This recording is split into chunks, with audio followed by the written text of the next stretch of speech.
Dan seperti inilah sosialisasi berlangsung di mana seluruh peserta diberikan materi terkait program-program yang nantinya akan dijalankan. Sehingga harapannya program ini tidak hanya berjalan 1 atau 2 tahun saja, namun dapat berjalan seterusnya dengan pencapaian yang baik, sesuai dengan visi misi tiap program. Di program Jatinfa tahun 2024, kita ada namanya itu jejaring usaha. Ada namanya jejaring usaha. Nah, dari jejaring usaha itu, para KPM yang sudah punya usaha atau yang nantinya akan berusaha, itu nanti tidak akan bingung. Nanti produk saya itu akan dipasarkan kemana. Nah, terus di jejaring tersebut juga tidak hanya dipasarkan, tapi bahan bakunya. Bahan bakunya itu nanti ngambilnya di mana. Nah, jadi dari jejaring itu nanti terkonek. Jadi para KPM itu tidak bingung lagi nanti, entah itu dari bahan baku atau entah dari pemasarannya, kayak gitu Bapak Ibu. Jadi di tahun ini kita coba komplekkan sehingga para KPM nantinya akan berlanjut. Nah, kita tidak ingin program Jatim Puspa ini hanya program yang sekali jalan. Jadi di tahun sekarang kita berikan bantuan, terus sampai akhir tahun ternyata jalan, dan di tahun selanjutnya malah berhenti atau bahkan sudah hilang. Nah, kita nggak pengen seperti itu, kayak gitu. Next. Nah ini, untuk tahun 2024, kita sasarannya ada 87 desa dengan total KPM 3.713, Bapak Ibu. Nah, untuk alokasinya itu nanti sesuai dengan para KPM yang ada di desanya Panjenengan, kayak gitu. Dan untuk yang mendapatkan KPM, yang mendapatkan program ini yang menjadi KPM, itu sasarannya itu KPM yang sudah graduasi PKH. Yang sudah graduasi PKH.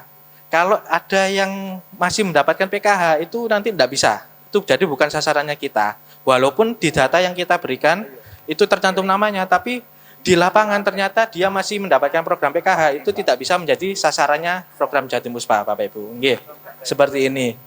Dan yang terakhir ada klarifikasi, identifikasi potensi dan kebutuhan para KPM. Kayak gitu. Nah, yang paling lama biasanya di tahapan verifikasi dan klarifikasi, Bapak Ibu. Sebab harus dicek satu-satu nama KPM-nya. Nah, jadi yang tadi dapat 27 KPM, ya dicek 27 KPM itu. Nah, itu sudah sesuai dengan persyaratan untuk jadi sasaran program Jatim Puspa apa enggak, kayak itu. Kalau enggak, kita akan cari gantinya dengan data yang sudah kita berikan. Kayak gitu. Jadi ada substitusi terus kayak gitu. Nah, ini terus yang paling sulit itu biasanya kebutuhan para KPM.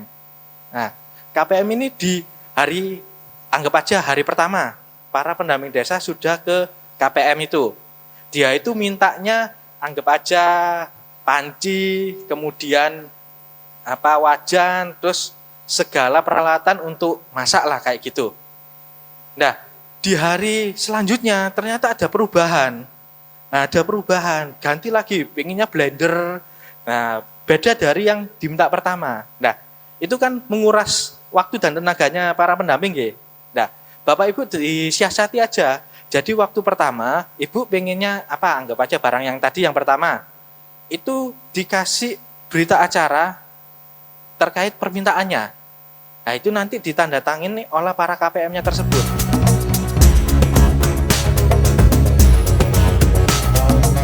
Wahyu Winarko selaku Kepala Bidang PUED juga menekankan bahwa kedepannya program yang diberikan harus dijalankan dengan sebaik mungkin karena desa yang mendapatkan kesempatan merupakan desa pilihan, sehingga setiap tahapan hingga tahapan harus dimonitoring dengan maksimal. Kami dari Dinas titip Pak, titip sekali lagi, titip program ini harus dijalankan dengan sebaik mungkin Pak. Mergo niki desane desa pilihan, dipilih.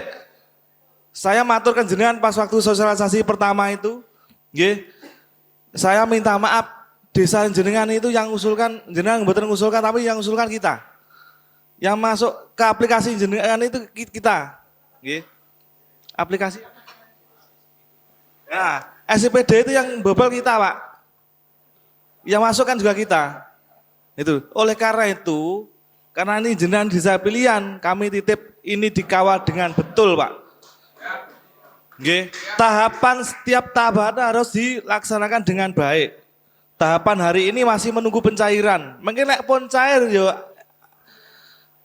cepat-cepat dilaksanakan, Pak. Segera dibelanjakan barang dagangnya, dibelanjakan.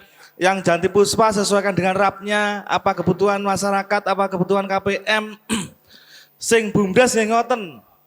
Sing hari ini tokonya masih tutup ya segera dibuka. Yang dibelanjanya barang dagangan. Jane nggih mboten penak, tapi kula iki mboten liwat. Liwat nyawang masalah kok nggak tutup tokone. Nggih. Berhubung niki BUMDes sudah dikasih bantuan segera direvitalisasi. Direvitalisasi ini butuh sentuhan dari pemerintah desa, Pak. Boten saged ini ngandalkan BUMDes tok.